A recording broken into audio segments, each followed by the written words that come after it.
Hallo, heute sind wir im Tiergarten Mönchengladbach.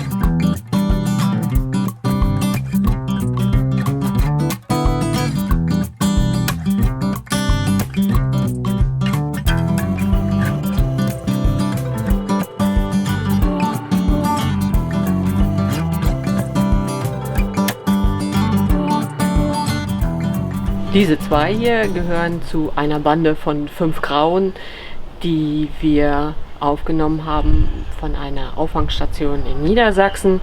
Von dort haben wir sie übernommen, weil die immer mehr Tiere reinbekommen haben und auch dort wieder Platz geschaffen werden muss. Alle diese 5 Tiere haben eine besondere Geschichte. Hallo! Kommen alle vom Privat. Sind alle schlecht gehalten worden, beschlagnahmt worden oder selber abgegeben, dann eben an diese Auffangstation und wir haben sie dann übernommen. Wir haben zum Beispiel ein Tier dabei, das ist über viele, viele Jahre hinweg zu Zuchtzwecken missbraucht worden, kann man fast sagen. Also die Graupapageiendame hat völlig verdrehte Füße, kann gar nicht richtig laufen, stolpert sozusagen selber über ihre eigenen Füße, weil sie ihr Leben lang eigentlich immer in der Bruthöhle gesessen hat und immer wieder für Nachwuchs gesorgt hat. Die braucht also auch einen Hormonchip, der muss regelmäßig gewechselt werden. Sie wird immer regelmäßig veterinärmedizinisch untersucht, ob da noch alles in Ordnung ist. Das ist natürlich auch nicht ganz günstig, deswegen gibt man solche Tiere dann eben auch nicht gerne am Privat ab, weil das kaum zu bezahlen ist. Ja, dann ist ein Tier über die Türkei nach Deutschland gekommen, der spricht also auch Türkisch.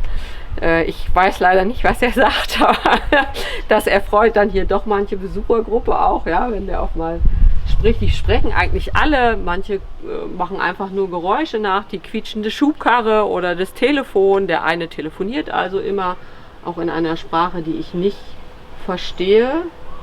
Das heißt nicht, dass es tatsächlich diese Sprache auch gibt, man hört nur ein Brabbeln. Aber die haben, wie gesagt, alle eine Vorgeschichte, sind alle sehr menschenbezogen.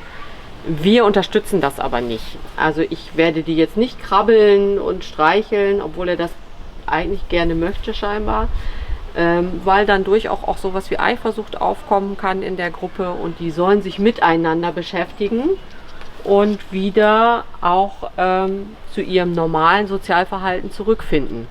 Das ist uns wichtig. Wir haben jetzt erst im Sommer noch wieder ein Paar aufgenommen von einem Privathalter, wo die Halterin verstorben ist und die Kinder die Tiere nicht übernehmen wollten.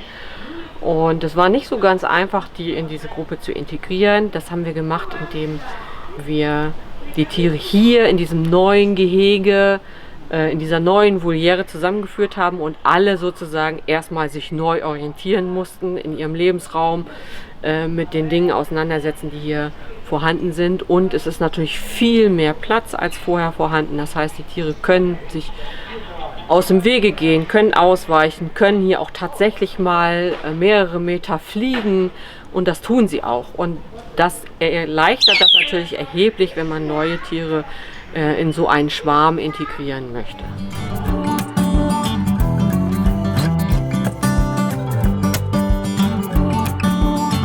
Schlüssel haben in dieser Gruppe eine ganz besondere Bedeutung. Wir haben 2 Spezies dabei, hallo, hallo. Die klauen der einen Pflegerin immer den Schlüssel aus der Tasche und nehmen den dann mit und lassen den dann irgendwann wieder fallen, aber irgendwo. Und sie muss dann immer hinter diesem Schlüssel hinterher rennen. Ja, hier 2 Banausen. Und deswegen haben wir hier einen Ersatzschlüssel am Außenzaun hängen. Den macht sie sich dann ab und steckt den in die Tasche, damit also die Vögel sozusagen den Fake-Schlüssel ihr klauen können und damit abhauen und sie hat ihren Safe in der Tasche.